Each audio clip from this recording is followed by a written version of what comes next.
Development will come to order.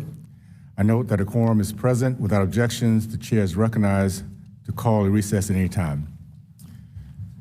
The committee has gathered today to discuss the aftermath of the Supreme Court decision in Students for Fair Admission versus Harvard and the Students for Fair Admission versus University of North Carolina to explore the future possibilities of college admissions without racial discrimination.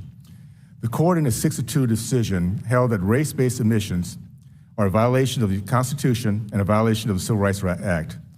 For too long, the gatekeepers of post-secondary education have treated applicants differently based on the color of their skin. For far too long, within the walls of our educational institutions, generations of Americans have been taught to accept the theory of eugenics as normal.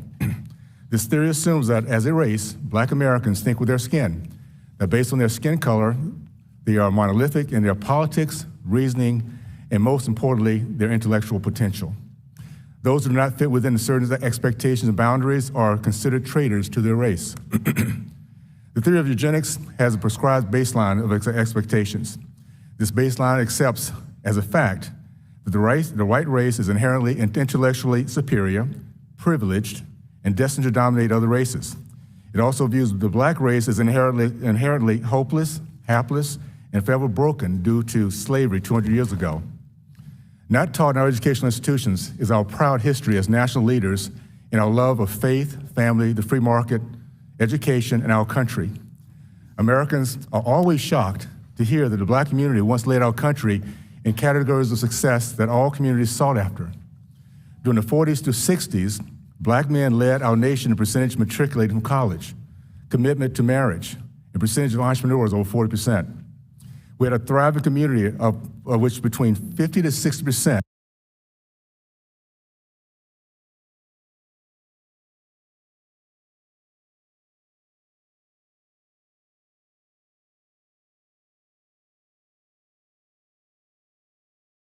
message this racist attack of low intellectual expectations. Thankfully, the Supreme Court has recently granted us a major win for equal opportunity and for meritocracy, the two principles essential for the attainment of the American dream. Students across America, whether Black, white, Hispanic, Asian, or other, can now realize their potential without fear of overt racial discrimination or subtle bigotry. We're already seeing small changes due to race-blind, merit-based acceptance that are slowing the insidious pace of the radical left's agenda. For example, Columbia Law Review temporarily froze hiring because of the court's ruling disrupted their long-standing practices of selecting senior editors based on race versus merit. Columbia Law Review has since resumed hiring without unfairly discriminating, and hopefully more law schools will follow this example. As our nation celebrates the Supreme Court's ruling, we must remain diligent in identifying those who are defiant, those who, despite the Supreme Court's ruling, are determined to implement unconstitutional policies of affirmative action. There remain administrators who have expressed their intent to selectively ignore both the substance and the spirit of the Supreme Court ruling. Americans should never accept the subversive attempts to preserve race-based admissions, and I promise you, this congressional body will not. Chief Justice John Roberts was very clear when he wrote, and I quote, "Despite the dissent's assertions to the contrary, universities may not simply establish through application, essays, or other means the regime that we hold unlawful today. What cannot be done directly cannot be done indirectly. The Constitution deals with substance, not shadows, and the prohibition against racial discrimination is leveled at the thing, not the name." So let me repeat, and I quote, "What cannot be done directly cannot be done indirectly." So those institutions who think the Supreme Court ruling is a pretty please ask, this committee will keep a close eye on the 2024 application process as it unfolds. Racism, hidden or overt, will not be tolerated by this oversight body. Today's admission process must not resemble yesterday's. Further, we will watch as the rulings disrupts the landscape of other race-based institutions across America, as they have been also put on notice. The Constitution is colorblind. Civil Rights Act is colorblind. In these tumultuous times, we should all be grateful that our democracy is steadfast, dedicated to treating everyone equally under the law, regardless of race, creed, color, or zip code. With that, I yield to the ranking member's opening statement. Ms. Scott. Thank you, Chairman Owens, and thank witnesses for your testimony today. Our nation still has a compelling interest in fostering racially diverse campuses, and the Supreme Court ruling and the Harvard UNC cases does not change that. In fact, it was the Supreme Court in 1978 in the Bakke decision that established that institutions could pursue a diverse student body to advance academic freedom and consider race as one of many factors to evaluate prospective candidates. And while the consideration of race as one of many factors in admissions is vital, it's important that we put the conversation in appropriate context. Of approximately 4,200 degree-granting institutions in the United States, less than 100 selective schools consider race as a factor in admissions, and only 10 consider race as an important factor. Before the adoption of race-conscious admissions policies at the University of Texas at Austin in 2005, black students never made up more than 4.5% of the freshman class. But following implementation of race-conscious admissions procedures, blacks, Hispanics, and Asian Americans enrollment increased, as did classroom diversity. Narrowly tailored race-conscious admissions practices actually level the playing field and counterbalance discriminatory admissions factors that are otherwise in place, such as standardized tests and legacy admissions. For example, the district court in the Harvard case illustrated how recruited athletes, legacy applicants whose families have a history of donating money to the school, and children of Harvard faculty make up a large percentage of each admitted class. In fact, while the applicants make up less than 5% of these applicants make up 5% of Harvard applicants every year, they constitute 30% of the applicants admitted each year, and nearly 70% of these applicants are white. Research also shows that standardized tests many institutions require for admissions have a discriminatory impact, and in fact produce scores that correlate more with students' income, zip code, family wealth, socioeconomic background, and parents' educational attainment than the student's ability to succeed in college.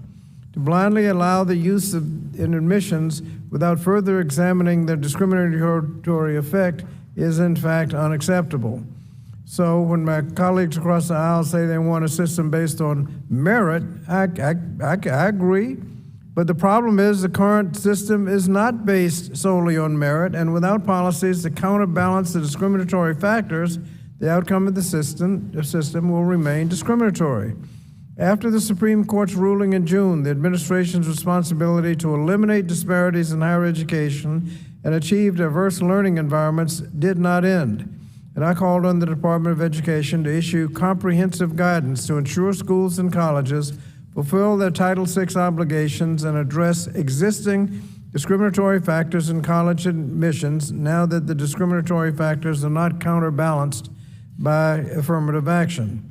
Now, one tool we could have is to achieve equal opportunity would be the Equity and Inclusion Enforcement Act, which has been pending in Congress for several years, and it would restore the private right of action for students and parents to bring disparate impact cases under Title VI. We also have pending the Strengthen Diversity Act, which Representative Jayapal and I reintroduced this Congress to provide resources to states and school districts that want to voluntarily develop plans to integrate their public schools. Finally, if we're serious about expanding access to higher education, then we must focus on ensuring that the system is available to all.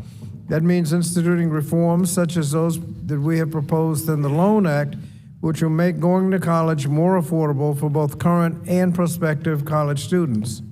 Justice Sotomayor said it best in her dissent. Ignoring race will not equalize a society that is racially unequal.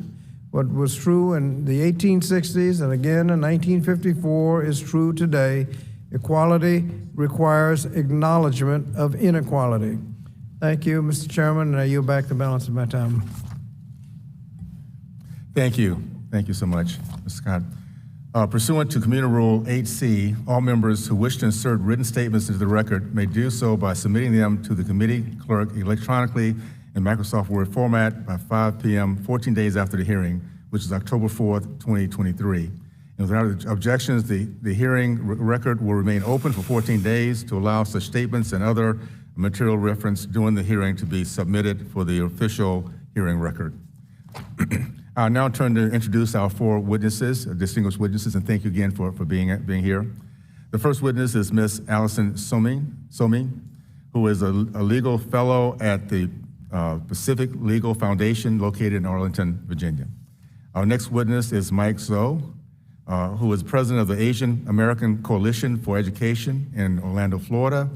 Our third witness is Mr. David Inosoa, JD, who is the director of the Educational Opportunities Project and the Lawyers Committee for Civil Rights under the Law in Washington, D.C. And our final witness is Mr. Delano Squires, who is a research fellow at the Richard and Helen DeVos Center for Life, Religion, and Family at the Heritage Foundation, which is located in Washington, D.C., and who is testifying on his own behalf. We thank the witness for being here today and looking forward to your testimony. Pursuant to community rules, I'd like to ask each to limit your oral presentation to a 5-minute summary of your written statement. I'd also like to remind the witnesses to be aware of your responsibilities to provide accurate information to the subcommittee. I would first like to recognize Ms. Sumin.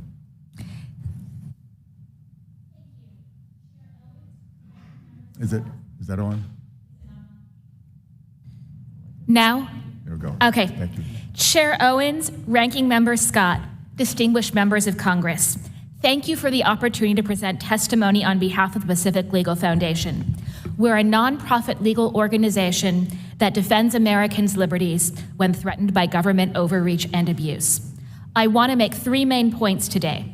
The Students for Fair Admissions decisions were important because they uphold the vital principle that individuals should be treated as individuals and not on the basis of their race. 2, follow-up litigation is necessary to realize the promise of these decisions. 3, the Education Department's guidance is a missed opportunity to inform schools of their important obligations in this area.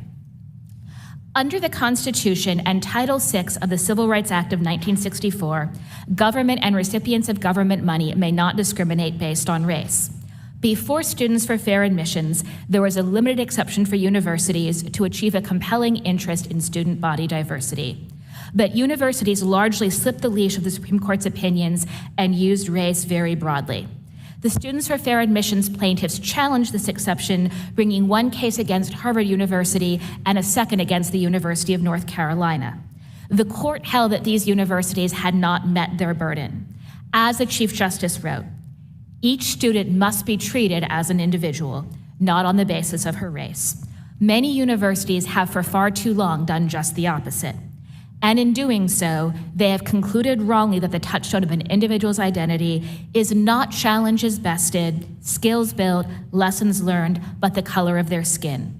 Our constitutional history does not tolerate that choice.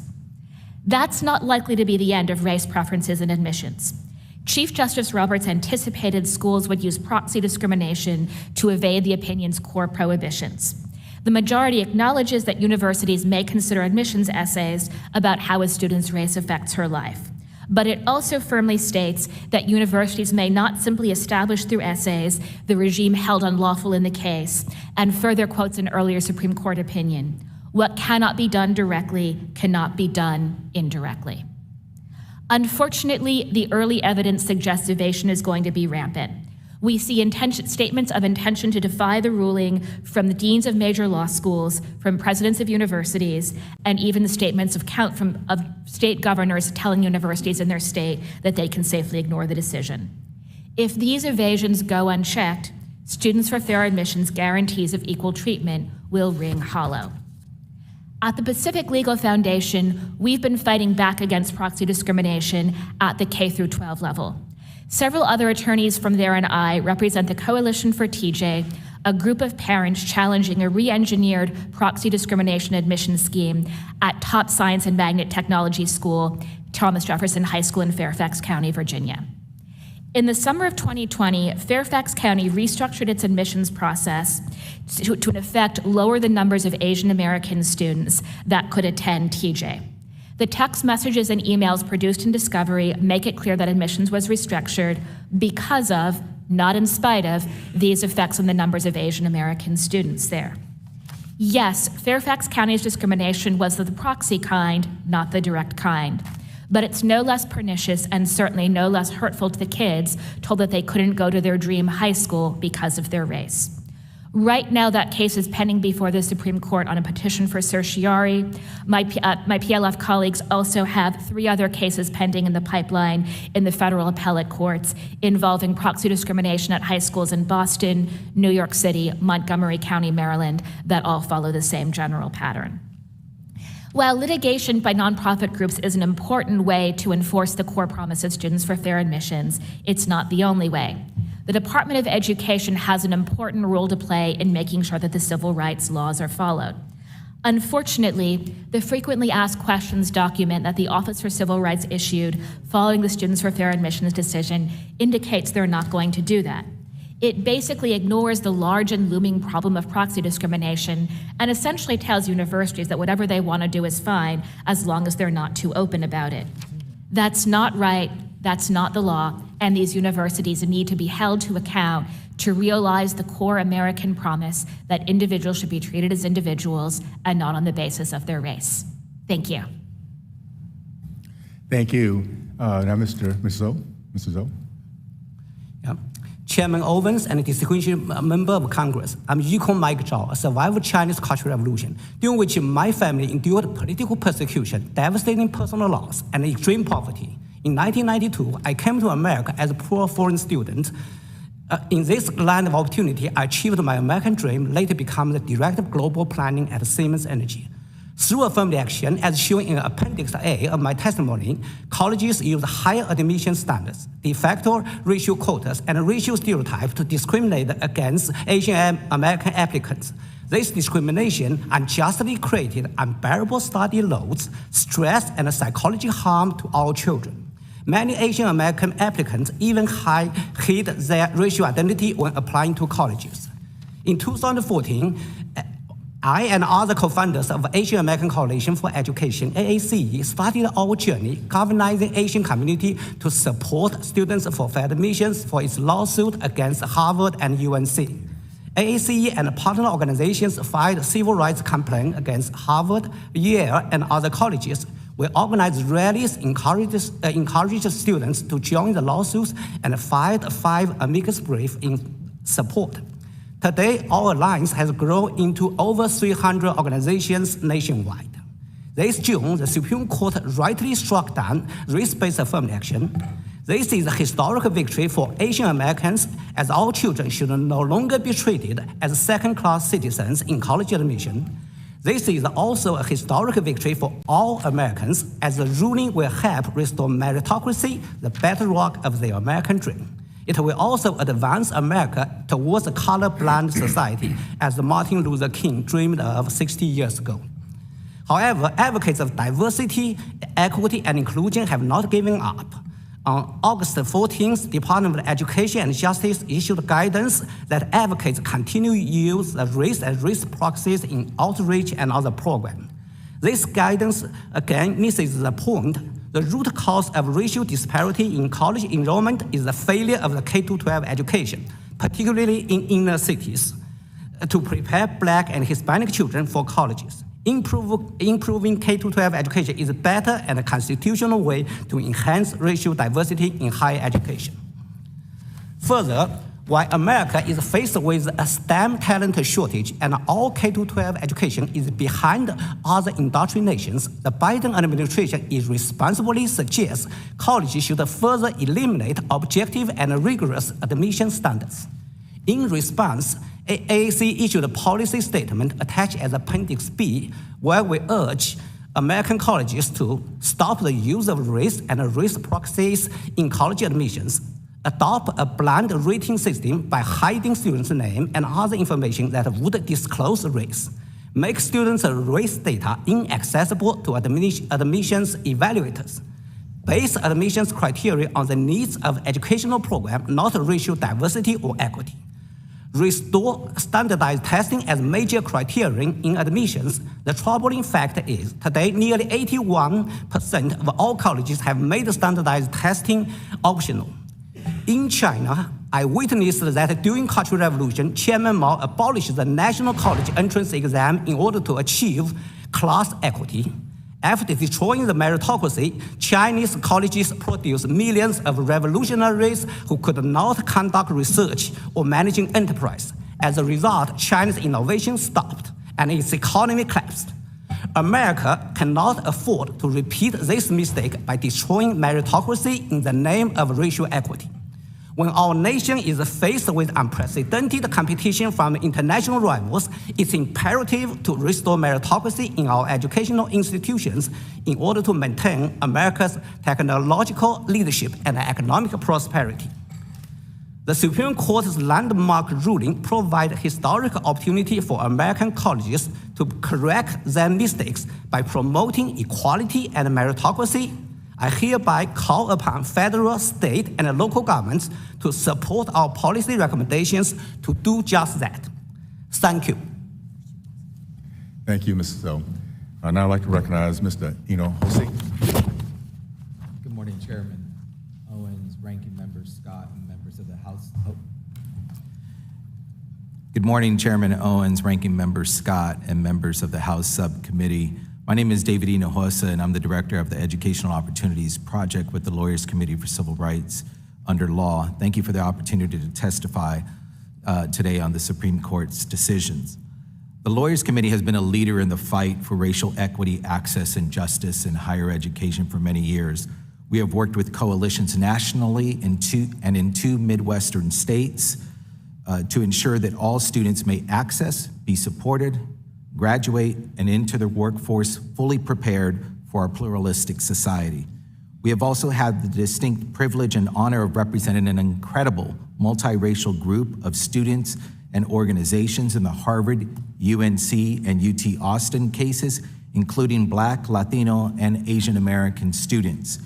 Together with pro bono law firms, Asian Americans Advancing Justice AAJC, and the North Carolina Justice Center, we represented the only students who have bravely testified in the UNC and Harvard cases about the tremendous academic and social benefits of diverse student bodies. When I argued the UNC case in the Supreme Court last October, I carried with me their powerful stories of resilience, unity, and determination. These included Luis Acosta, a child of Mexican immigrant parents who wanted to become a doctor after visiting his grandmother as a young child in Mexico and seeing her with an abscess in her knee because she lacked access to adequate health care. Luis had to fight his way into AP classes at his rural high school in North Carolina because a counselor did not think he could compete. Luis had strong grades but did not have the highest test scores because he did not even know that he could study for the SAT. Luis persevered, and today he is in his 4th year of medical school. And Sally Chen, a child of Chinese immigrant parents who grew up in San Francisco in a 1-bedroom apartment with her family and siblings. Sally often translated for her parents in stores, schools, and doctor's offices. She thought about whether in her application she should discuss her family story and decided that she would be true to herself and share those experiences that inspired her. She was admitted to Harvard as a first-generation student, graduated, and now helps lead work with the Chinese for affirmative action. And Andrew Brennan, a second-generation Black college student who grew up in Kentucky and wrote in his college application that he didn't always fit into the Black stereotype because he identified as gay and did not just listen to rap music. He is among less than 125 Black men in his class at UNC. Andrew graduated, continued as a strong advocate for student voice, and today is enrolled at Columbia Law School.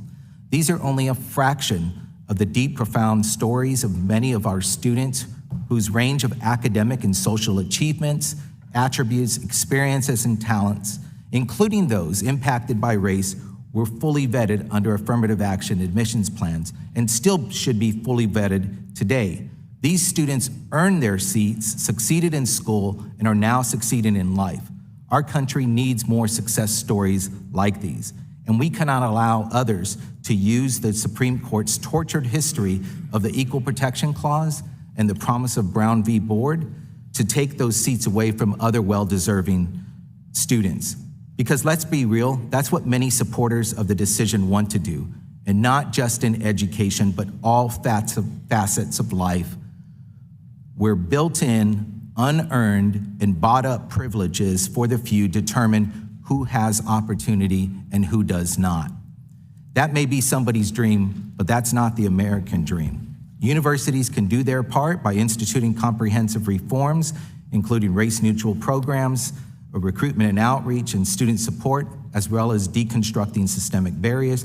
But we need Congress to do its part in helping to bring unity, opportunity, and justice for all. We have several of these recommendations in our written testimony, and I'll just highlight a couple.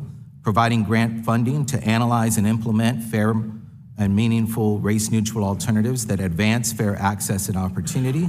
Increasing Pell Grant funding and expanding eligibility. Increasing dedicated funding for social and academic counselors in K-12, and investigating systemic barriers to higher education, such as legacy admissions and the consideration of biased SAT and ACT exams for admissions and scholarships. Thank you. Thank you, Mr.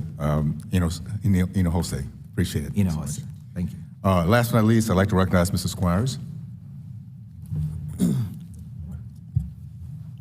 Good morning. My name is Delano Squires, and I'm a research fellow in the Richard and Helen DeVos Center for Life, Religion, and Family at the Heritage Foundation. I would like to thank Chairman Owens, Ranking Member Scott, and the subcommittee for the opportunity to testify this morning. The views that I express in this testimony are my own and should not be construed as representing any official position of the Heritage Foundation.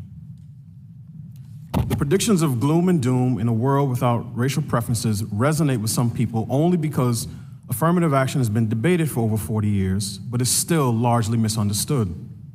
For starters, racial preferences were most common at highly selective universities like Harvard, Yale, and Stanford that admit less than 10% of their applicants. They were less common in schools like Virginia Tech or the University of Missouri that admit well over half of their applicants.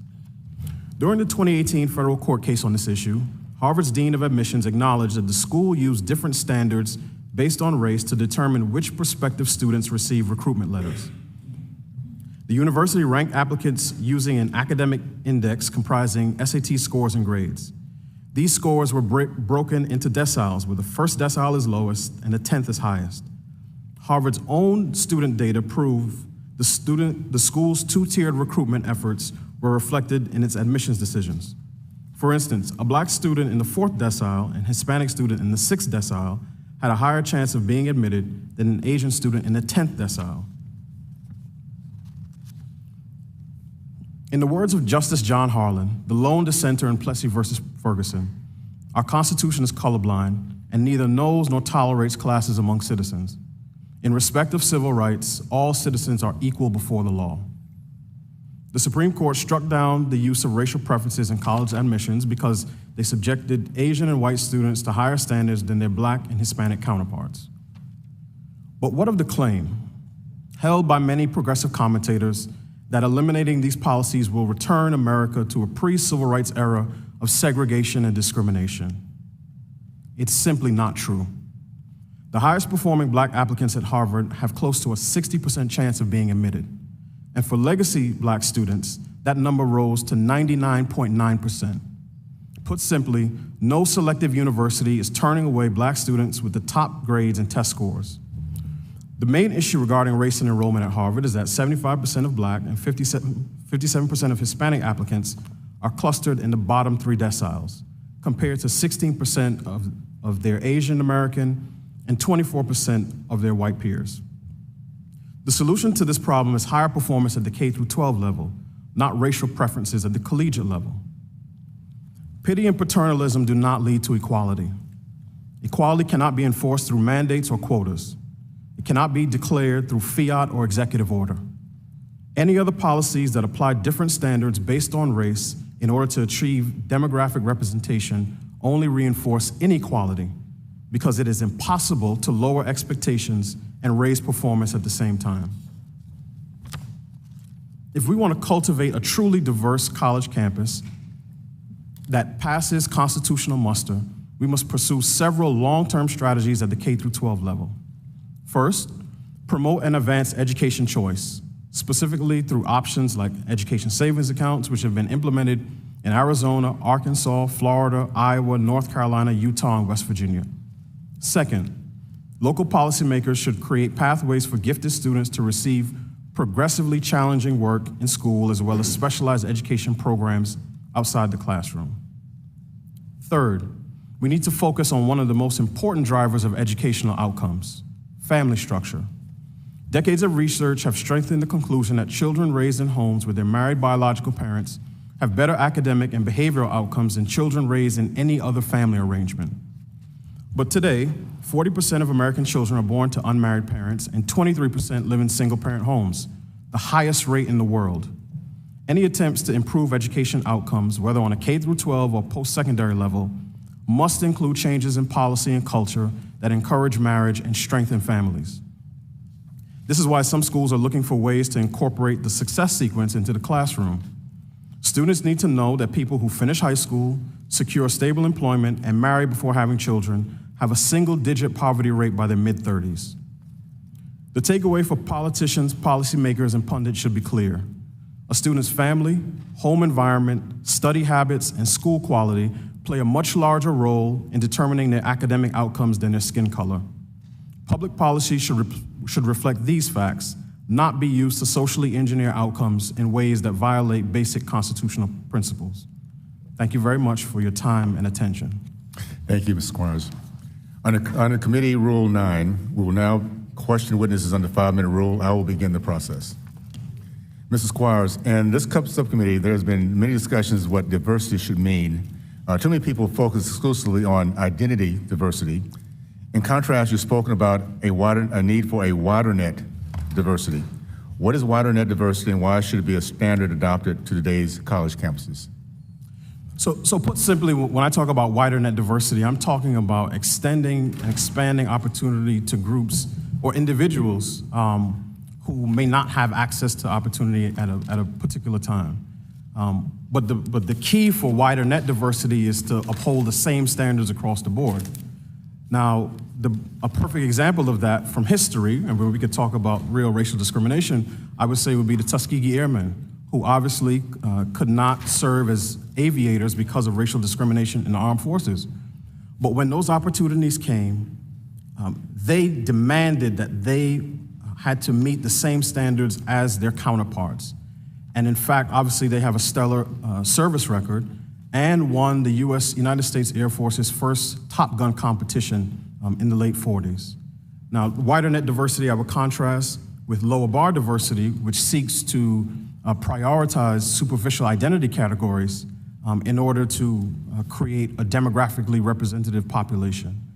So I'm always for wider net, and I think that lower bar does anyone a grave disservice.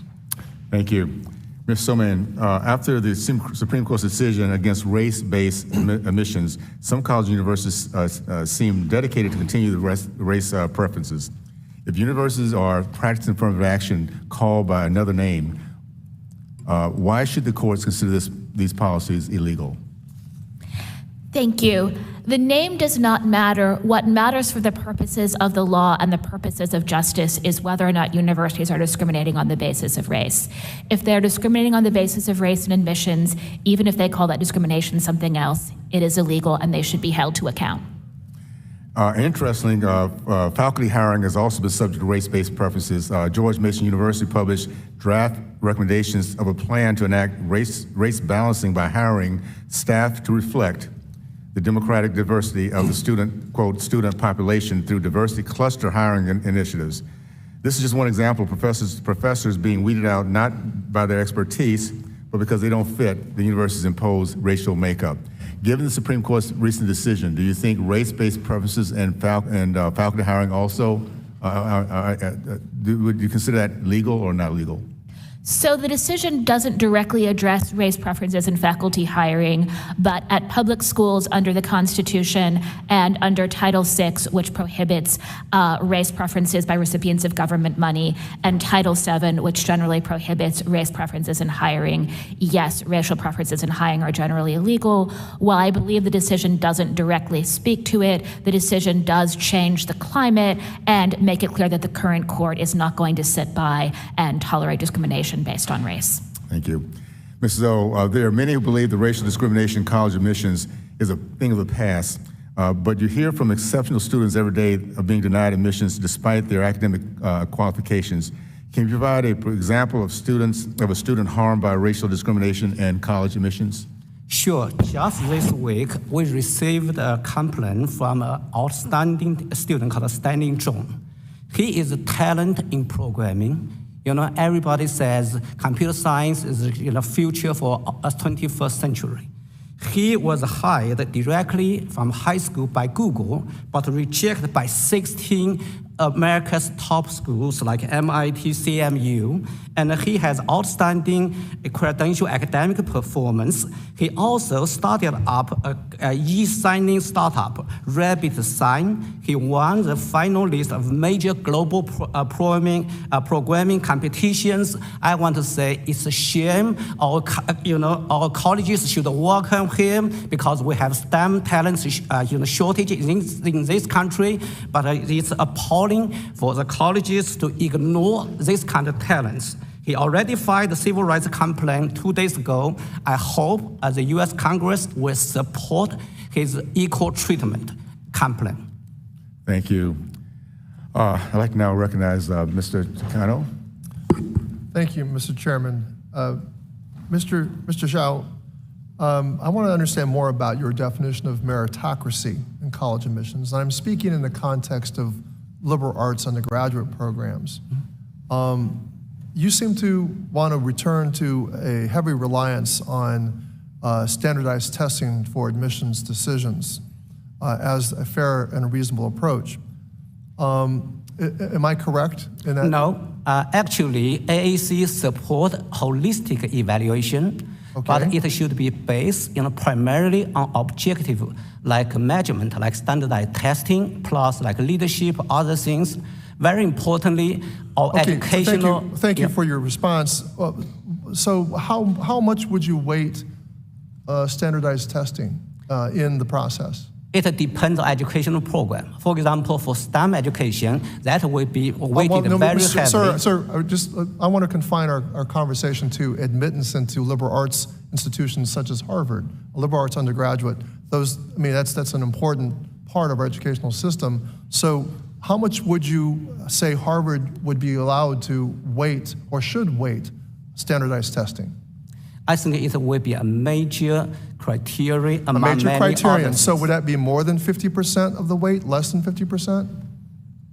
I don't have the number for that, but we should but not I think it's fair to say objective. that you would weight, your emphasis is on objectivity.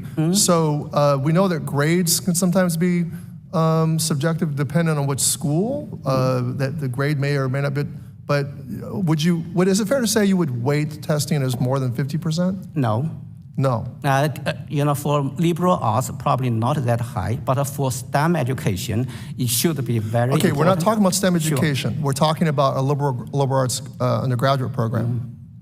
I said. So what is fair in that case?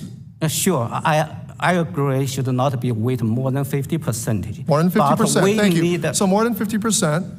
So that would mean that students that score the highest should be given greater preference. So people who score in the top decile, you would say that's a fair system? I support a holistic evaluation. But can you answer? But holistic. But your definition of holistic means that more than 50%. No. Weighted. I did not say more than. I said could be less than 50% for liberal arts. But I believe for STEM education. So it could be less than 50% for liberal arts. So so what other objective criteria are there? So grades, would you say, are objective?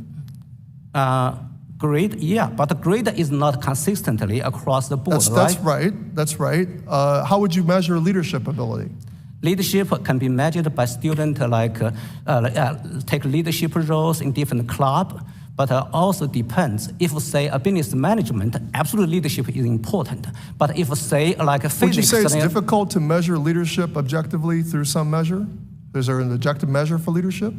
No, that's so really there's not. So I would conclude, there. sir, that you really think that you say several times that we need to return. You criticize the fact that you say over 1,000 universities dropped the requirement for students to take an objective standardized test, and you say that's you give that reasoning. You attribute that to the fact of the COVID-19 pandemic and George Floyd's tragic death.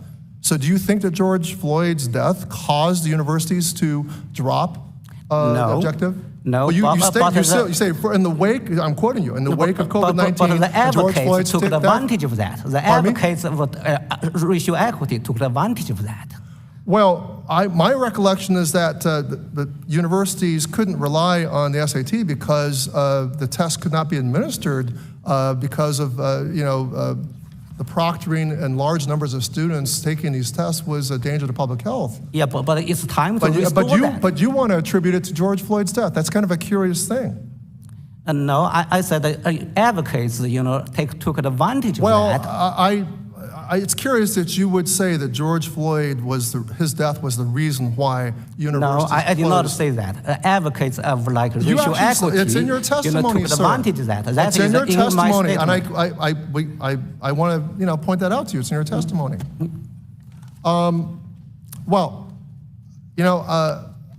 There's much more questions I'd like to ask, but I don't think you're being completely genuine in your answer about how much you would rely on an objective, quote-unquote objective measure, such as standardized testing in the admissions process. I was saying you need to be part of a key measurement. Depends on educational program. Should give different weight based on the educational program. The gentleman's time has expired. Mr. Grossman, you're recognized for 5 minutes. First of all, I'd like to thank all you for being here today. I want to explore a little bit what is behind this drive for so-called diversity, or this tremendous obsession with where one's ancestors come from.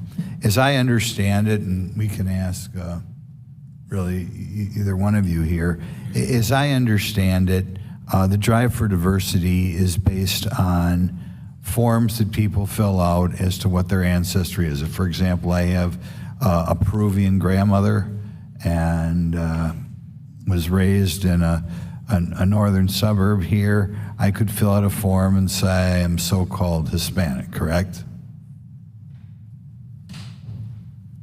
And for diversity purposes, I would be labeled Hispanic, correct? Who did you ask? I'm sorry. Okay, we're here talking about diversity, and that diversity is defined ethnically, okay, by where somebody's ancestors came from, correct? Yeah. Okay, which means, for example, that if I apply to college and I have a grandmother who was from South America, I could check on the form that I am Hispanic, correct? That is Mr. correct. Grossman, I think people are saying, to whom are you addressing your question? To Mrs. Summon there. Yeah. Yes. Right? And could you explain to me, because they say what they're looking for here is diversity. Now, I may have never been south of the border. I may not know a word of Spanish, but I'm filling out the form that I'm Hispanic. What type of diversity would I be bringing to that institution? Or how would the fact that I had a Peruvian grandmother give me a different viewpoint that would enrich that institution? So I think you've put your finger on something very important, which is that universities have tended to emphasize skin color or ethnic diversity over true diversity of thought. Is there any diversity there at all? I mean, that's what I don't understand. If I have a Peruvian grandmother who, for all I know, died before I was born, the whole edifice is built on the idea that, therefore, I am going to bring a different viewpoint or something to the university.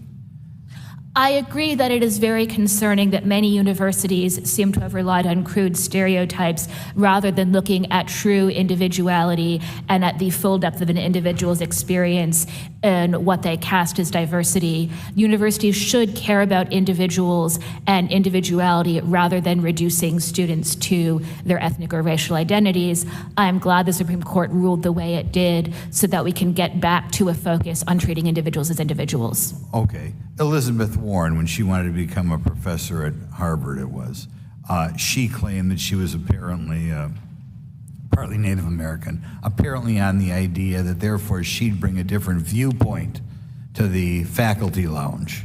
Could you even imagine wildly why she should get preferences for that job based on presumably a different viewpoint in the world or something that she would know that other students would not know? So I'm not familiar with the details of how Senator Warren views her identity. However, I agree that it's concerning that these preferences tend to reduce individuals to stereotypes rather than looking at the full range of what they bring to the table as individuals. Does anybody that you know in their own life, when they have to make own hiring decisions, a doctor, a dentist, an accountant, anybody take into account people's ethnic background or even ask what their ethnic background is? I agree that that would be unusual and that for many individuals should value competence or what they bring to the job in their role as doctor or dentist rather than racial stereotypes. Mr. Squires, could you comment on that? I mean, this idea that somebody's view of the world is based on where their ancestors came from and that they're a monolith.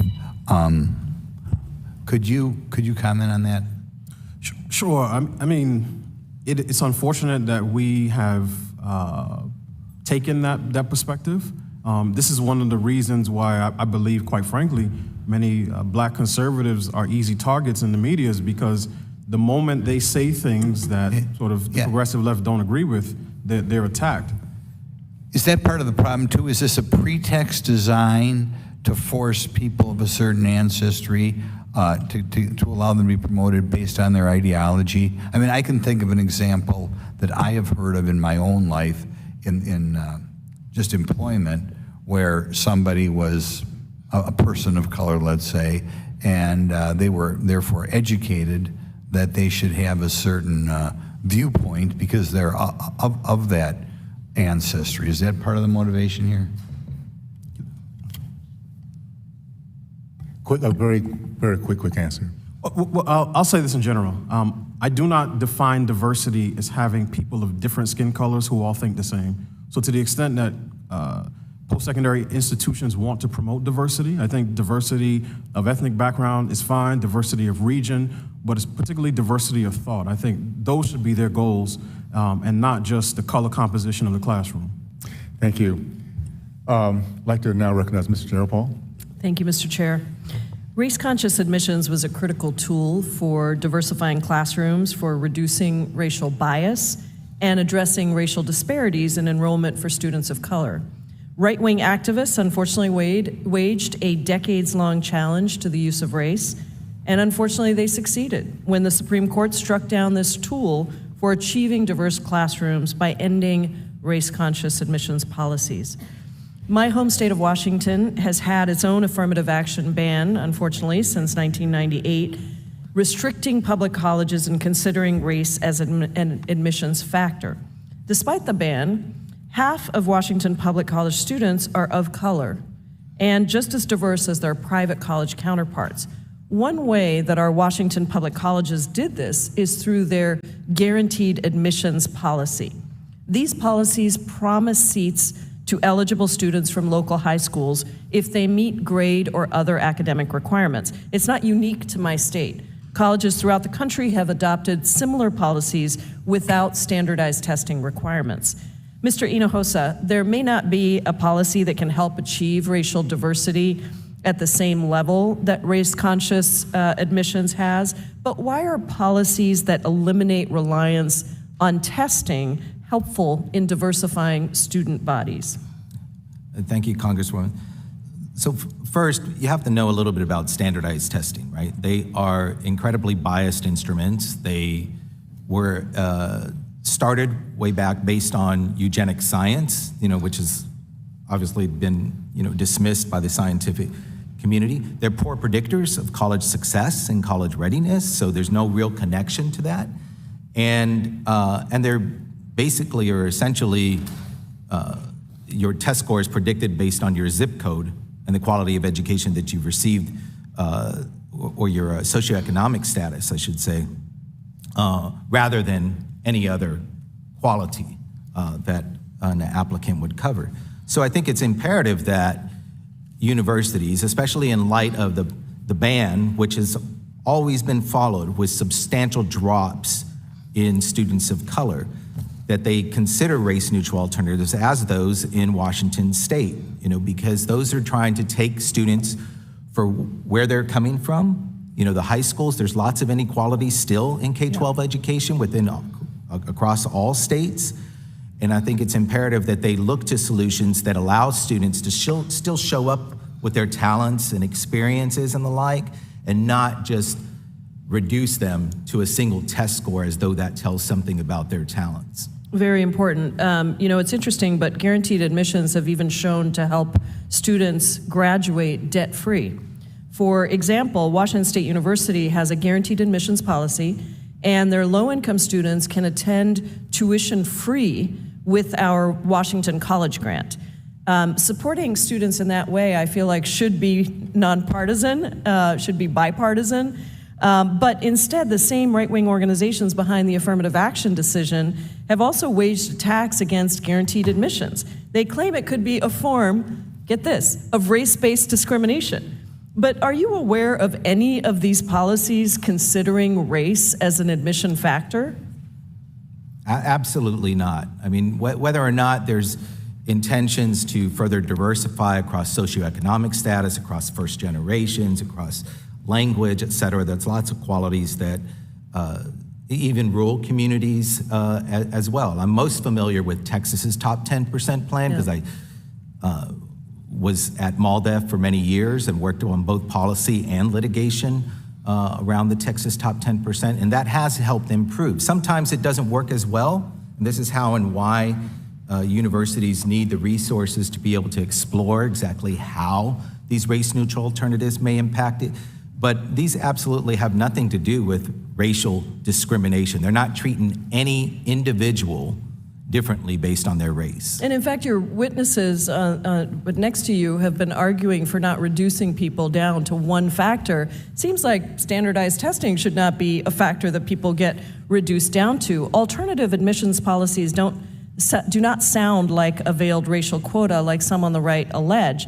In fact, guaranteed admissions seem to be the same type of race-neutral policies that these activists claim to want in a post-secondary education. Today, a witness argued that black students are harmed by policies that promise to uplift them, but instead result in mismatching them into academically challenging programs.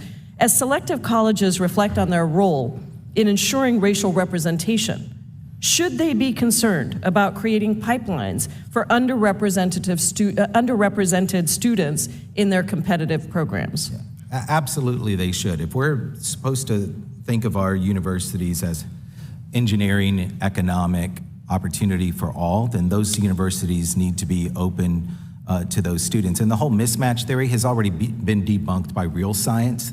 That soft science has been dismissed repeatedly by peer-reviewed studies and really shouldn't be echoed in any chamber. Real science, what a concept. I yield back. Thank you. Thank you so much.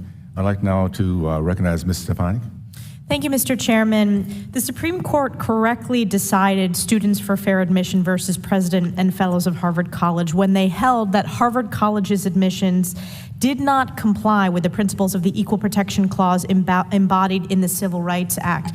Now, Ms. Soman, previously, Grutter versus Bollinger assumed that race would be only treated as a plus in the admissions process, but we saw at Harvard that in some cases this was treated as a minus. Is this correct?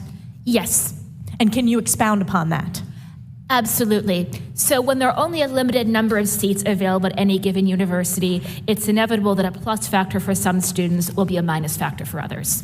And particularly as a Harvard College graduate, I'm very concerned that in 2013, Harvard's own Office of Institutional Research concluded that the university system was indeed biased with negative effects in the admissions process. And isn't it a fact, Ms. Soman, that they buried this report? Yes. I have concerns in the wake of the Supreme Court's decision. In one of the mailings that was sent out to alumni, the headline was Harvard United in Resolve in face of Supreme Court's admissions ruling. Do you have concerns about the compliance of the Supreme Court decision at some universities? Well, I'm not familiar with that particular mailing from Harvard. I have seen similar statements from the heads of other university officials. In an amicus brief filed in support of the Coalition for TJ Cert petition, the Cato Institute documented many such examples of evasions, so I'm very concerned about lack of compliance, yes. And how would you identify potential lack of compliance? So statements from university officials would certainly be concerning. Changes in policy that don't seem to make sense in light of academic qualifications, but that instead seem targeted at engineering a particular racial composition, I would be concerned about. Mr. Squires, I wanted to turn to you. In your testimony, you mentioned that it's universities themselves that benefit, not the students, from race-based discrimination. How does Harvard and how do other schools actively maintain internal incentives to keep discriminatory policies in place? Well, what I meant by that is that oftentimes universities will particularly focus, for instance, on the incoming class, the freshman class, and talk about how diverse it is. And part of the reason is because they want to receive the social benefits that come with being able to say, look at all the black and brown students we have. But again, there's a lot less emphasis on the graduating class. So this happens oftentimes when individuals will say they are choosing a particular candidate for a particular position based on race and sex. And what it does, it saddles that person with the burden of feeling as if they're not being judged by their qualifications, and allows the person doing the choosing to say how virtuous they are because of how progressive they are.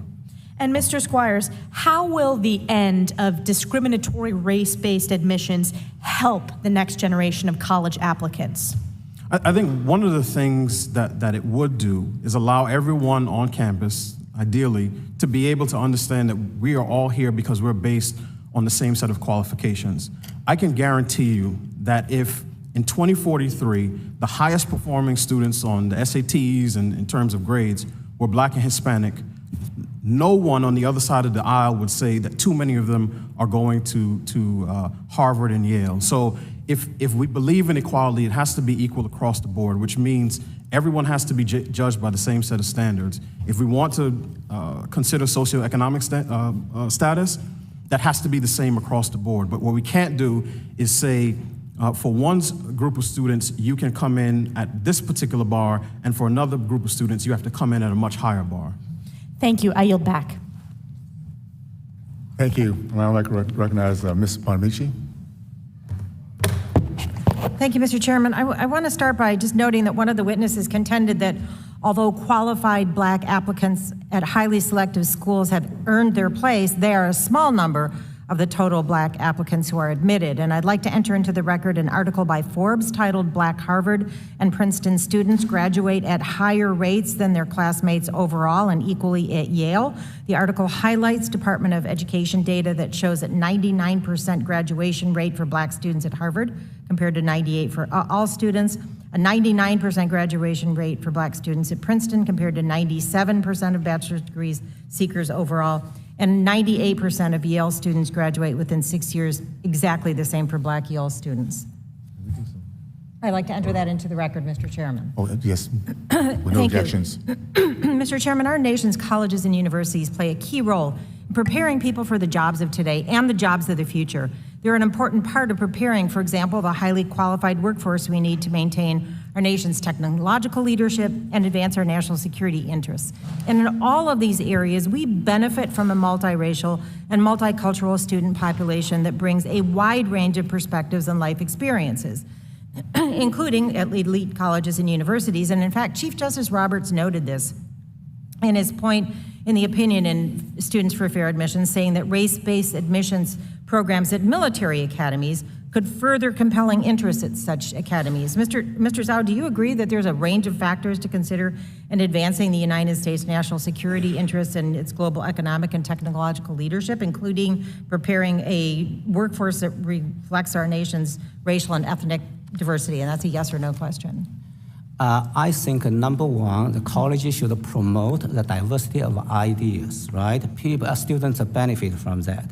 Also, our nation will benefit recruiting the best and brightest and give them best education. Yeah, I'm going to reclaim my time, and I just want to enter into the record again, Mr.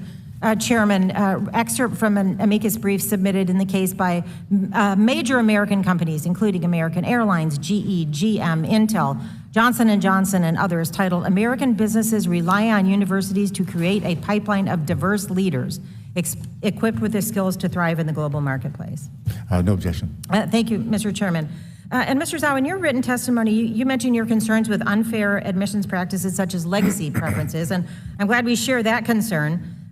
But you also mentioned that legacy preferences are driven by, and I quote, racial equity ideologies. Are you aware that legacy students are disproportionately white? For example, 7 in 10 at Harvard. That's a yes or no question. That is a historic fact, I believe. Okay, thank you. And I want to follow up on Mr. Takano's line of questioning, Mr. Zhao, because you discussed meritocracy several times. In your testimony, you talk about restoring meritocracy and do not destroy meritocracy. But you appeared to define that meritocracy based on test scores and grades. The dictionary definition of meritocracy means based on ability and talent rather than wealth or social position. So I submit that many people have tremendous ability and tremendous talent and potential and might not have high test scores or high grades. So it seems like it's sort of counter to what you're saying, and I wholeheartedly reject the notion that meritocracy and racial diversity are somehow exclusive, and saying so is sort of tantamount to claiming that Black and brown students aren't academically talented enough, or as Mr. Squires claims, mismatched. Now that view ignores a whole range of assets, experiences, and perspectives that Black and brown students bring to our nation's colleges and universities. And in fact, do you know what the PISA scores are, the international test scores? Yeah, I think, Congresswoman, you misinterpreted my statement.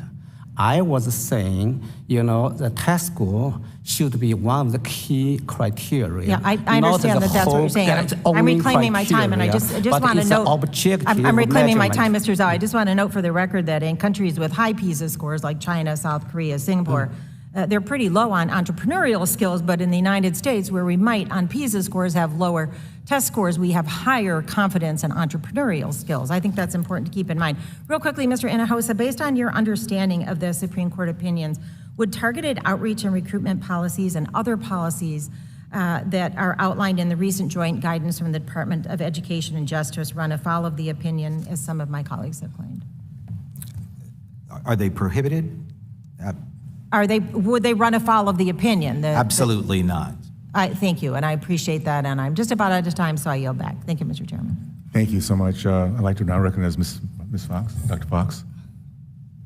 Thank you, Mr. Chairman. Thank you for leading this hearing today. For far too long, college admissions have pitted students against students based on race. This is undoubtedly a great stain on our post-secondary education system. But today should be a day when this committee can look forward to a brighter future for all students. I'm most encouraged by universities that have committed to change, and am proud that the University of North Carolina, Chapel Hill has chosen to look forward. On the day of the Supreme Court's decision, UNC Chancellor Kevin Guskowitz shared with the UNC campus community, "We will follow the Supreme Court's decision in all respects. That means race will not be a factor in admissions decisions at the university," and didn't stop with just words. UNC is educating undergraduate admissions officers on the new legal standard. The university has reviewed admissions applicants for graduate degree programs, and the university has made technology changes so no one who makes admissions decisions has access to applicants' racial, demographic data during the admissions season. It's my hope that many other colleges and universities are taking the same step. Mr. Squires, we know it's important to provide more than just access to college. Schools should be equally focused on helping students complete college. You mentioned in your testimony that highly selective schools using race-based preferences run the risk of creating a mismatch between the student and the university. How important is it for a student to be prepared to meet the academic rigor of a university, and what might a mismatch result in? Thank you for that question. It's incredibly important, and particularly in the hard sciences. So if you are an engineering student who comes into a school and let's say you scored a 650 on the SATs in the math portion, very good score, but your peers on average scored a 750, and you're in a class that's taught at 750 speed, physics or calculus, you are going to fall behind. And what some of the research has shown is that oftentimes black students are more likely to major in STEM disciplines at selective schools, but also more likely to switch out of those majors.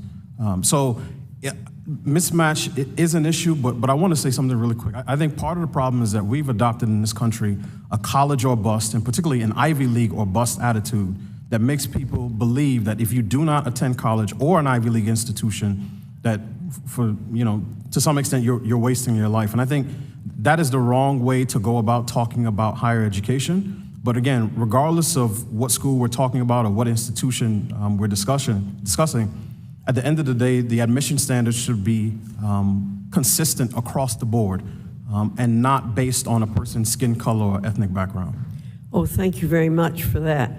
Ms. Soman, do you have anything to add to that? So I thought Mr. Squires gave a very nice summary of the basic concept and how it applies in the engineering area.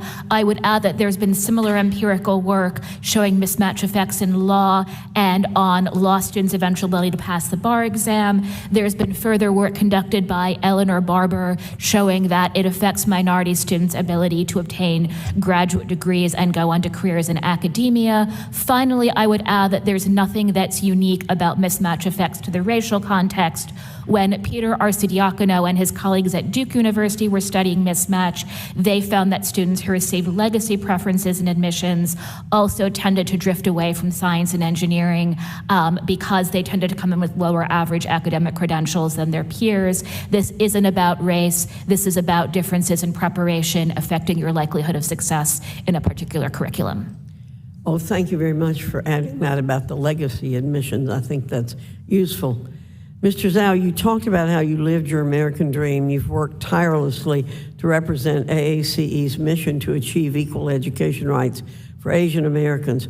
Why is this mission still important today, even after the Supreme Court's decision against race-based preferences in admissions? Yeah, it's very important. We notice like U.S. Department of Justice and Education issue the guidance, even encourage the continued use of race and proxies at the national level. In California, the Democrats reintroduced ACA 7, try to reintroduce the race fact in the admission of a California school system as Ms. Salmon mentioned, in high school around the country, they have assault on the meritocracy to cancel the admission test for Thomas Jefferson, Boston exam schools. So basically, unfortunately, the advocates of the racial diversity and diversity, they have not given up. So we have to continue on this fight. Thank you, Mr. Zhao. Thank you, Mr. Chairman. Thank you so much. I'd like to recognize now Dr. Adams. Thank you very much, and thank you all for your testimony. Mr. Squires, you stated in your written testimony that highest performing black applicants at Harvard have close to 60% chance of being admitted, and for black legacy students, that number rose to 99. So when you're talking about high performance students, are you referring to their test score and the grades for admittance? Yes, that was in reference to how Harvard categorizes and breaks down and scores its students by decile. So I was talking about the 9th and 10th decile. So they use test scores and grades, correct? Okay. So, I just want to note that because a student isn't, quote, high performing, and then when we're talking about affirmative action, it doesn't mean that they don't deserve the chance to have access, and that's really what affirmative action provided for these young people. So let me move on. Mr. Hinojosa, the media has portrayed the holding in this case to be that affirmative action has completely been overruled. And some of the witnesses here have interpreted the opinions holding to be even broader, eliminating any consideration of race in higher education at all. Your oral testimony gave us your legal take on the court's holding.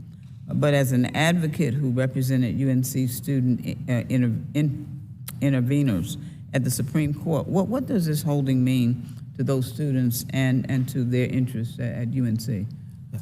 It means that racial equity still matters in America. You know, we hear about lots of testimony here today about individuals being treated individually, but for 300 plus years, individuals weren't treated individually, and those people were Black, Native American, brown students, among others, even Asian American students, for far too long, and they should have opportunity. And just because you can't consider race, so let's remember, the decision says that the way that Harvard and UNC considered race was unlawful, but it doesn't mean that you still cannot pursue diversity in its broader breadth, including racial diversity, through race-neutral means. What they were concerned, and Chief Justice Roberts was specifically concerned with, was a student getting an automatic bump just because of their race. And that actually wasn't really happening in many places, not even at Harvard and UNC, if you look at the real record, but that's what they suggest, you know, are these race-based considerations. But for the students, it means having all their talents, all their experiences fully evaluated, and them being able to express this in their applications and have that fully considered.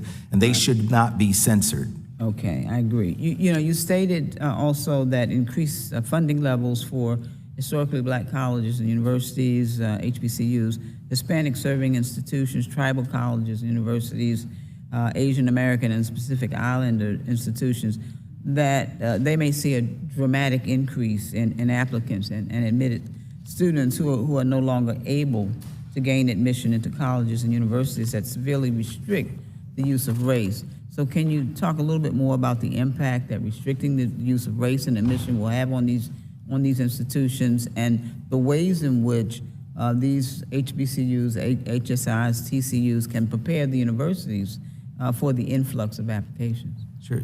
Typically what follows bans on affirmative action, we know this from Oklahoma, Michigan, California, Texas back in 1997, you have large dips in underrepresented students of color. Some of that is because students are no longer applying to universities because they don't feel like they might not get in, so they're undermatching themselves to other institutions. Others want to feel more welcomed, and they may not feel as welcomed at certain universities, especially state flagships and other universities as well. And so it's imperative that HBCUs and other institutions, you know, that you named and we name in our report, they're going to be experiencing a large influx of applications from students, you know, who want to go there for lots of incredibly important reasons. They're incredible institutions and show a lot of promise, you know, but they will increase with the applications they receive because students aren't applying to other colleges that they may end up applying, but instead apply to HBCUs and the like. Okay. Just quickly, how can admission officers comply with both the SSFA holding and the Title IV? The holding in what? The SSFA holding and Title VI. Are there any strategies or policies that can widen this area for them? Yeah, we have many of those in our written testimony, and the Department of Education, Department of Justice also list a number of options. The door is not completely closed to ensuring equal opportunity for all. Thank you. I'm out of time. Thank you. Go back. Thank you. I'd like to now recognize Mr. Good. Thank you, Mr. Chairman. Thank you to all of our witnesses.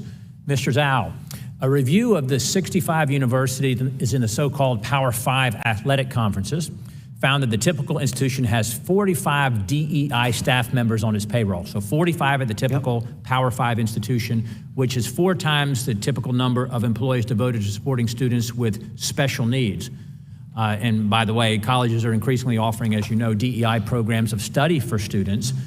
Given this growing number of DEI offices and positions on campus, how might that impact discrimination in other aspects of campus life? You know, I want to tell you, in China experienced similar things during Cultural Revolution. Colleges, institutions established revolutionary, committees to distract the, institution's main task, right? So I think our, educational institution should going back to its basic, its goal to really educate, to recruit the best and brightest, and provide the best education instead of promoting some ideology. That's my take on that. So focus on education, academic excellence. Is there any return on investment for this spending on DEI positions besides raising tuition costs for the university? I have not seen that. I see the more negative impact, just like the Revolutionary Committee did to China about 50 years ago. Thank you. Mr. Squires, I know this has been talked about today, but can you just characterize the difference for us again, between equity and equal opportunity? What is the difference? We use that term equity and what the goal of that is versus equal opportunity. So the way equity is typically used in sort of common parlance is suggesting that people from all different types of backgrounds end up in the same place. But the actual definition of equity is the consistent and an impartial application of a particular standard. So the equality of opportunity, again, to me, you're talking about being able to bring people from different backgrounds and, again, subject them to the same types of standards. So for instance, a city may say, we want to see SAT scores improve, so we will provide free testing at high schools across the city. Those types of things provide equal opportunities. Equity is when you turn around on the back end and say, and again, particularly in the college context, and say, okay, we see that everyone is not coming in with the same types of score, so now we're going to socially engineer the demographic balance on the back end. I appreciate that, and I would submit that the focus on equity is perpetuating the harm done from previous years of discrimination and a lack of equal opportunity. Wouldn't you suggest that those who support equal opportunity should also support school choice? Absolutely. I believe school education choice, whether through the expansion of charter schools, vouchers, particularly education savings accounts, has to be one of the highest priorities as we move forward in a world post preferences. But a lot of people like to talk about race as it relates to higher education, but here's how the interaction of race, class, education, and politics actually works today.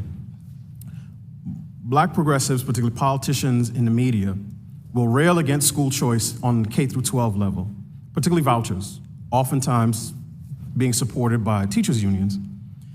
They send their own children to private schools. Right. They summer on Martha's Vineyard, and then when it's time to apply to Harvard, they turn around and cite education disparities in the inner city to justify why their children need racial preferences. So to me, if anyone wants to talk about, race and education and outcomes, and they are not for education choice, I think that's a big problem. And I'll submit, I'll make a quick policy suggestion for the committee's hearing. I think any elected official, regardless of their jurisdiction, who stands against school choice should be required to send their child to the lowest performing school in their district. Because if the schools are not good enough for your child, then they shouldn't be good enough for mine either.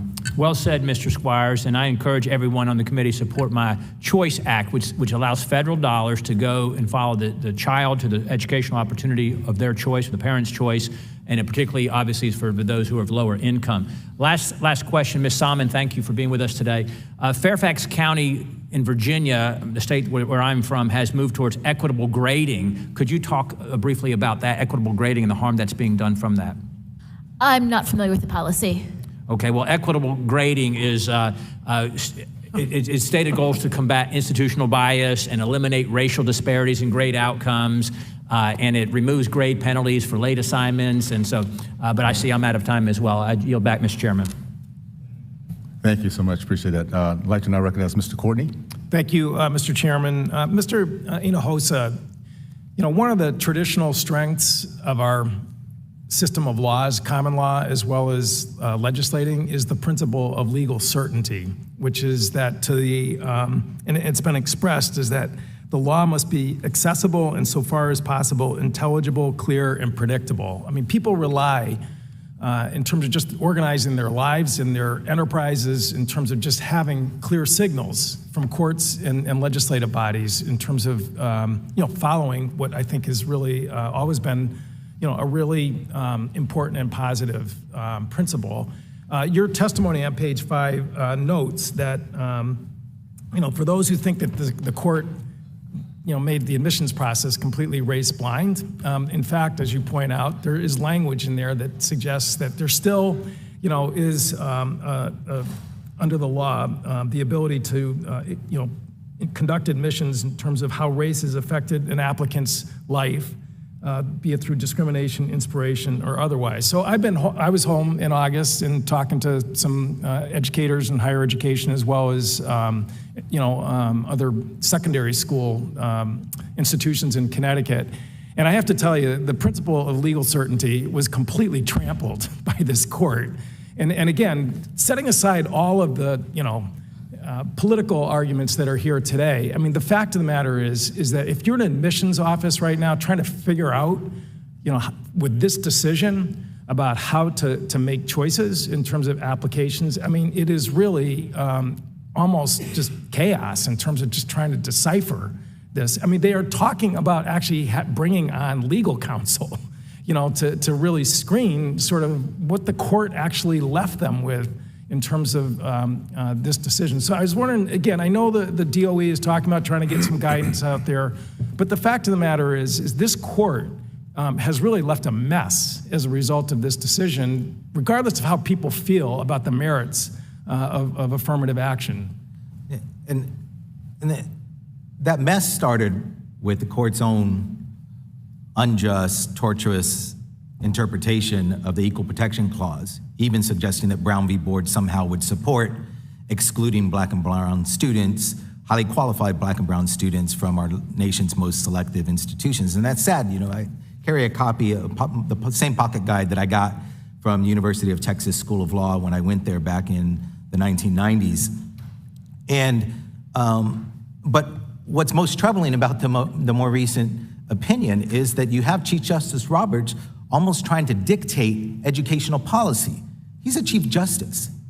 He should limit his opinion to the issues that are before him, but he didn't do that, and he started trying to write, policy, and which has thrown confusion. But it's been made even worse by organizations like Students for Fair Admissions, suggesting that the whole process has to be race blind. That absolutely is not. If Chief Justice Roberts, just as an example, if Chief Justice Roberts says, yes, you can consider race as a notion of resilience and the like, right? And overcoming discrimination. So how can you talk about racial discrimination, overcoming racial discrimination, and somehow have to divorce race from overcoming race discrimination? It doesn't make sense. But when you talk to lawyers, they will tell you that's what the opinion means. And that's why we have, some chaos that's been created in many boardrooms at colleges and universities and in K-12. Well, again, this seems to be a trademark of the Roberts Court. I mean, if you look at the Dobbs decision, I mean, it's the same situation that's happening in hospitals and clinics all across the country, where OBGYNs are feeling the need to have legal counsel to advise them about how to practice medicine. Because again, it's just, they've created all these cross currents of possible criminal liability, as well as professional liability, in terms of just stepping outside lines that are not clear in terms of just how they're supposed to practice medicine. Again, moving forward though, I mean, it's clear that in my opinion, Congress needs to act to set some clarity so that we can, again, allow our legal system to achieve a goal that has always been, recognized as essential. Yeah, and we need to make sure that students understand that their full experiences should be represented, and that universities shouldn't shy away from that. In fact, they might be running afoul of students' First Amendment and 14th Amendment rights if they try to censor students' stories simply because they're related to race. Thank you. I'd like to now recognize Mr. Moran. Thank you, Mr. Chairman. Ms. Salmon, I want to come to you just for a little bit of response for Mr. Hinojosa's criticism of Chief Justice Roberts. When you look at his writings, and he said in particular in the most recent opinion we're focused on today, about the dissenting opinion, that he said, the dissenting opinion defends, quote, a judiciary that picks winners and losers based on the color of their skin. What would be the consequences if our judicial system applies different laws based on race? I agree that that would be very concerning.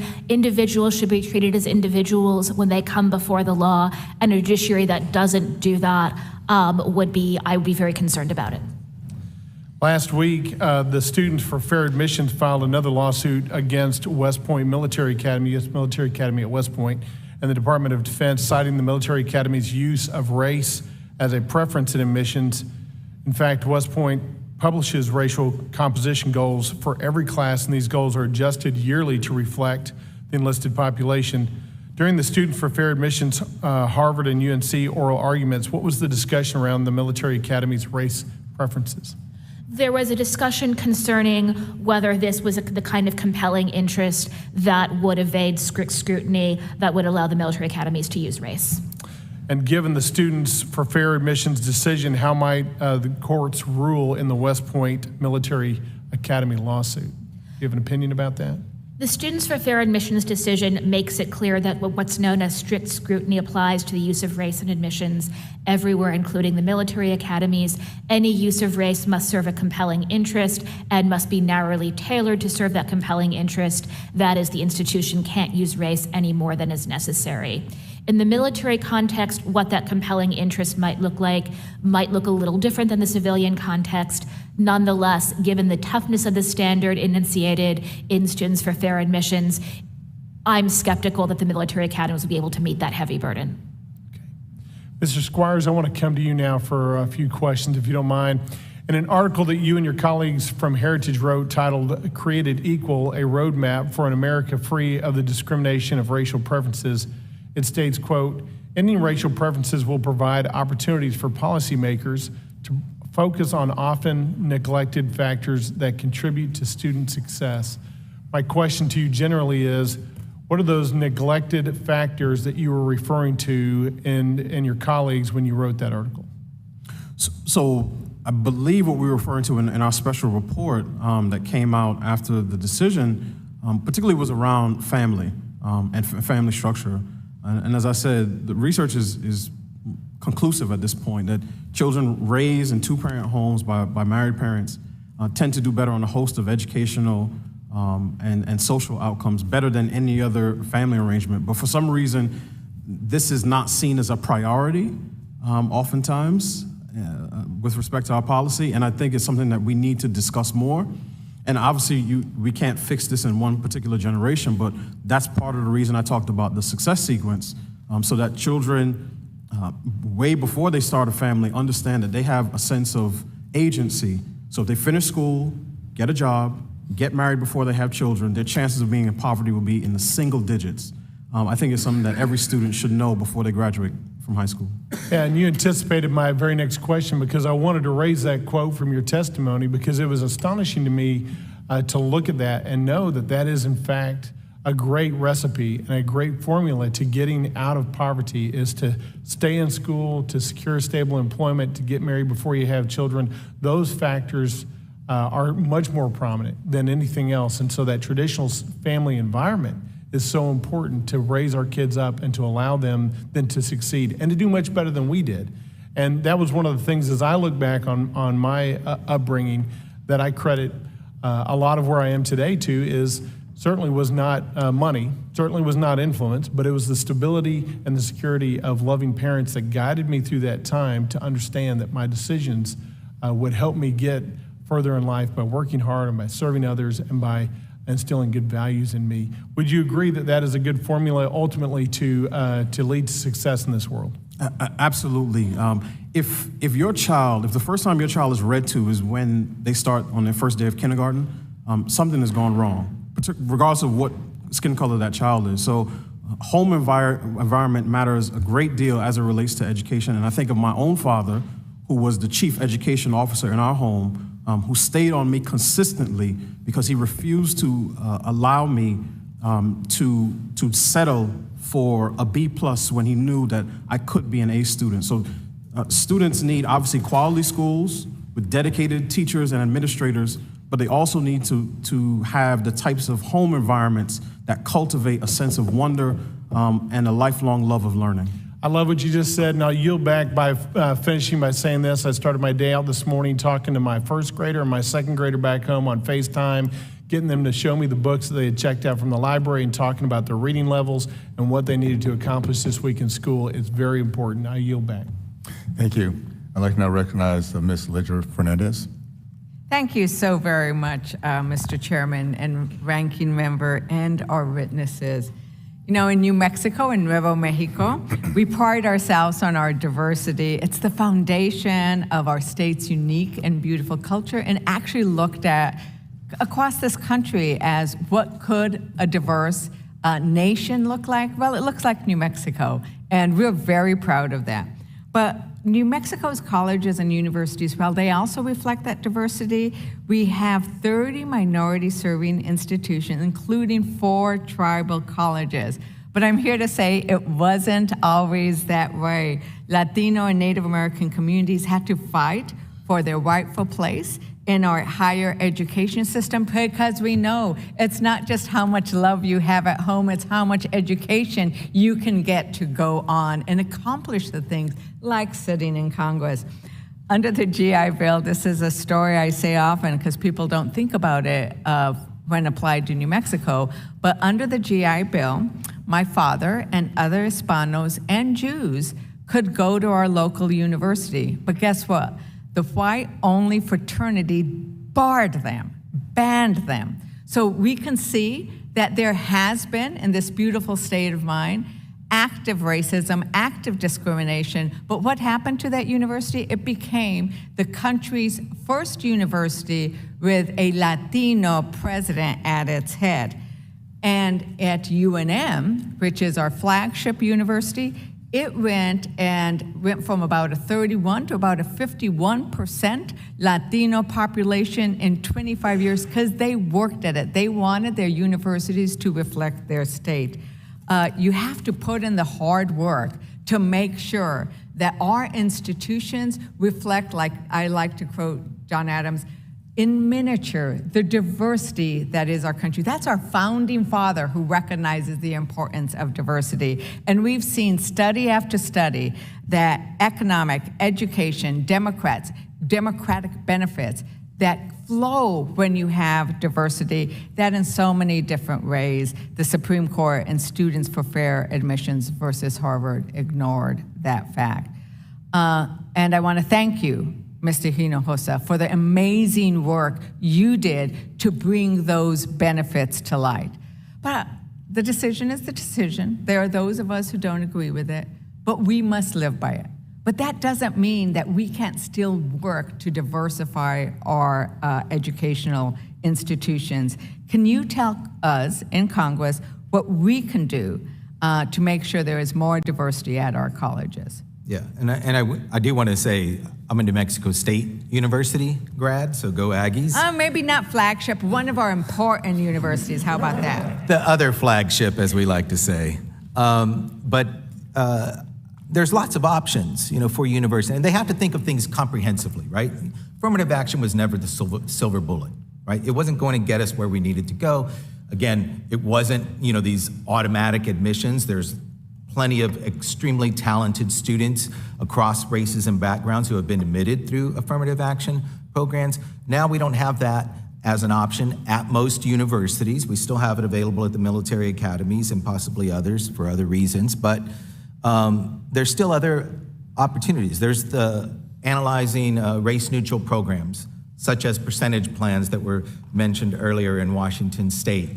Students attending their schools, should be able to attend, their state flagship. These are state flagships that should be representative of the state. And we're not talking about racial balance, and we're talking about access in a true democracy. We're talking about need-based financial aid that needs to be increased considerably. Climate support. So these DEI programs that were mentioned earlier, those are actually pivotal to providing the support and building a healthy, inclusive climate that does help broaden perspectives across campuses and the like. And there's many things that Congress can do. We have a lot of options in our written testimony about how Congress can also help move the bar to ensure that racial equity is not written out of policy in our universities and institutions.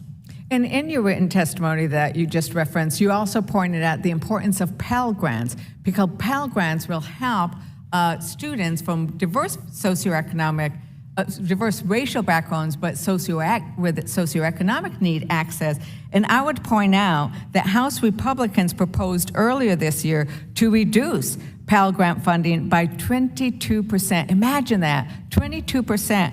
80,000 Pell Grant opportunities go away. I'm going to have to ask you to perhaps elaborate on that in writing, because I have run out of time, but that is a way where we are cutting opportunities across our country for our most deserving students. Thank you, Mr. Chairman. I yield back. Thank you. I now recognize Mrs. Scott.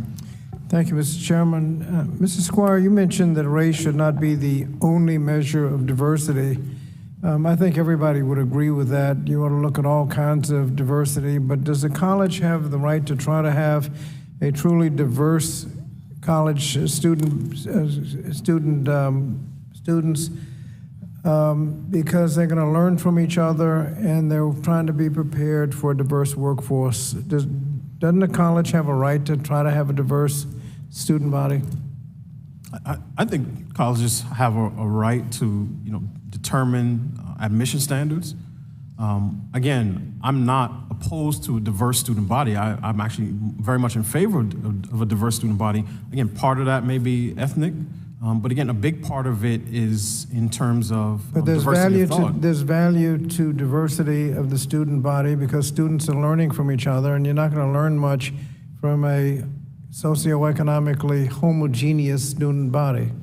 Well, if a selective college has 100 students, equally broken up into black, white, Hispanic, and Asian, and all 100 went to Sidwell Academy, I'm not sure how much diversity you're actually going to get. So you may have people who look differently, but in terms of their life experiences, they very much may be very much the same. So I think... So they should try to diversify that. What I'm saying is people on the outside will look and say this is very much a diverse class, and what I'm saying is the people will look the same. But, okay, you can define diversity, but I think you're trying to say we should have as diverse as possible. Ms. Sumlin, you mentioned that the military academies should be diversified. Can you show why they need to be diversified and why that argument wouldn't apply to other colleges? So what I said was that the compelling interest in diversity may look a bit different in the military context than the civilian context. That said, strict scrutiny still applies to any cases involving the military academies, and I'm not certain that the military academies will be able to prove both that their use of diversity is in fact a compelling interest and that the way that they are using race is narrowly tailored to serve that compelling interest. So you don't think diversity in the military academies is a compelling state interest? That will need to be developed in the course of litigation. I agree that whether it's compelling, the analysis will look a little bit different than in the civilian context, but the legal standard they have to meet is still high. If a plaintiff could prove that an admissions test is in fact discriminatory, should it be allowed? If a plaintiff can prove that a test is discriminatory, intentionally so, then that violates Title VI and possibly the Constitution at a public university. And a legacy program where the state, like Virginia, had a policy that essentially prevented most African Americans from attending predominantly white institutions like UVA and Virginia Tech. Would a legacy program where they would not benefit by having grandparents that went there, should that legacy program with a discriminatory impact against African Americans be allowed? Under Title VI, a program has to be intentionally discriminatory to be prohibited. The plaintiffs or challengers would have to show that a particular program is intentionally discriminatory. So if it's just discriminatory but not intentional, So I would distinguish between programs that have a disparate impact, that is, those that have an adverse effect on a particular racial group, but that aren't necessarily intended to be discriminatory. Title VI is not a disparate impact statute. It is what's known as a disparate treatment statute. Ms. Hinojosa, we know these tests are discriminatory, that legacy is discriminatory, athletic admissions can be discriminatory, wealthy donors get in at a higher rate. When people talk merit, how fair is it to have merit without offsetting all those discriminatory impacts with affirmative action? Yeah, I think certain parts of America, and some which are represented here today at the hearing, have such a jaded view of what meritocracy really is about and what merit is about, trying to suggest that it's anchored in many of these systemic oppressive barriers, such as legacy admissions and such as standardized test scores that really tell you nothing else about students. And they're simply used as barriers to admission to prevent certain people, including the Black and brown communities, Native American communities, from attending certain universities. And it helps them excuse it and perhaps, to sleep a little better on it, suggesting these are objective. So, sorry, time's up. Well, you indicated that the Supreme Court did allow race to be used to a certain extent. Can you elaborate on that? Yeah, so the Supreme Court held not that affirmative action itself is completely done away with. Race-based admissions programs, in the way that the Supreme Court suggested that they're operated, cannot continue in the way that Harvard and UNC were doing. But they can occur still at military academies because of their national security interests. There might be other interests that are defined as compelling. The court said that the way that Harvard and University measured their compelling interest in diversity was not measurable, that it was not linked to their specific goals, and that they had no end time limit on. But if a university was to identify compelling interest, for example, if a university wanted to make sure that all its doctors were leaving a medical school community and they were leaving certain parts of the I'm going to have to community. interrupt. I have to close up. Thank you so much. Thank you, Appreciate Chair. it. Okay, I'd like to, first of all, thanks again for everybody for answering those questions. And I'd like to now recognize Mr. Scott for his closing statement. Thank you.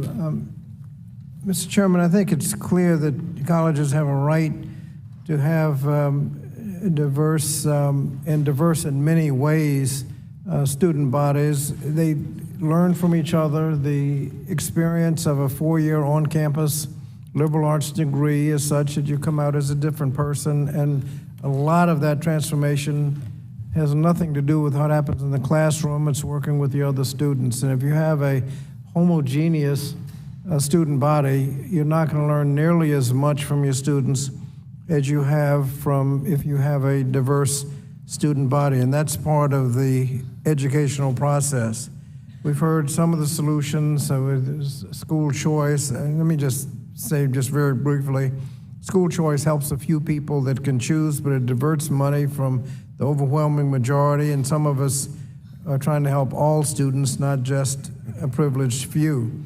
But the so-called merit that we're talking about, and Mr. Hinojosa has gone into good detail on this, most of that is in fact discriminatory. The standardized tests have been studied, and they have a discriminatory impact against African Americans. And you can say whether it's intentional or not, but that's a fact. And it's not fair to have a discriminatory test, discriminatory legacy admissions when African Americans could not, because of public policy, go to predominantly white institutions in Virginia, and therefore cannot today benefit by having a grandparent that graduated from UVA or Virginia Tech. That should not be a factor. The fact that your parents can have make huge donations, I think the wealth disparity between black and white is well known. All of those factors have discriminatory impact, but they were offset by affirmative action. Now, without the affirmative action, all you have are these discriminatory impacts, and that is a clear violation of Title VI. It's discrimination, and we have to do something about it. Now, I don't know what we're going to do about it. You got to have some kind of standards, but if all the standards you come up with are discriminatory, that's a problem. And if you want to know what to do, ask the Supreme Court. They're the ones that came up with this idea, not me. But you can't end up with just factors that have a discriminatory impact and then try to hide behind the fact that it wasn't intentional and therefore not actionable under Title VI because we don't have a private right of action. So I want to thank our witnesses, particularly Mr. Hinojosa, who pointed out the discriminatory impact of what's left after affirmative action and the challenges we have to make sure that equal opportunity is alive and well. Thank you again for our witnesses here. This is such an important topic. Let me just kind of set the record straight for those who are not aware of this. Failure is not in the DNA of Black Americans. Black Americans can think as well if given the same opportunity as any other American. For us to enter this conversation thinking that Black Americans, because they're Black, and because they had slavery 200 years ago, are inherently less intelligent is indeed racist. Do not, and I'll kind of go back to a real quick point. My dad was born in 1928. Segregation was very, very strong those days. His dad was dropped out of second, third grade and went on to be a business owner. My dad in 1950 got his PhD at Ohio State in agronomy and went on to make circles around men and women at the same time that were not his color because he was taught about meritocracy. That generation was taught that if you want to go out and win, you work harder, you study harder, you run harder, and you do not feel sorry for yourself if bad things do happen. You man up, woman up, grit, and get through it. Today, if that same success story would be to my dad, they would say he got through because of affirmative action, which is an insult to him and everybody else that before and after him. We have an issue, a problem right now, where Black Americans, 75% in 2017 of Black boys in the state of California could not pass standard reading and writing tests. Do you think they'll ever sit in this room succeeding? Do you think they'll ever go to college or whatever and succeed? No. Just recently, a couple days ago, Baltimore, 13 districts, 0 proficiency in math.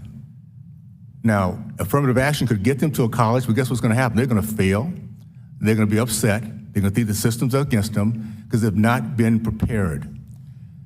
We're going to look at Super Bowl game this coming year. No one will ever talk about the fact there's discrimination and meritocracy because they know the best talent is on the field that day. Those guys who got on that field, whether they're Black, whites, Hispanic, it doesn't matter how tall or short they are there because they proved themselves to be the best prepared to win the game. We can do the same thing intellectually.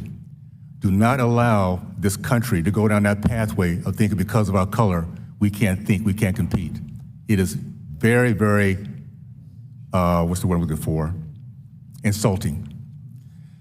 So I want to thank you guys for this conversation. This is very helpful. I want to thank my colleagues for America to have this process of thinking through this, what we're going through right now, for us to be on the other side of affirmative action, which for 60 years has been a detriment to many good people. We're now in the process of seeing how can we now make sure that we have a level playing field, that our kids come out of the school system, they can compete, feel good about themselves, and when they get to that position of success, never feel they have to apologize because they were given a head start because of their color. I'm excited about this process, and we're gonna find some solutions. I'd like to again thank our witnesses for taking the time to testify for the subcommittee today. And without objections and no further business, the subcommittee stands adjourned. Thank you so much.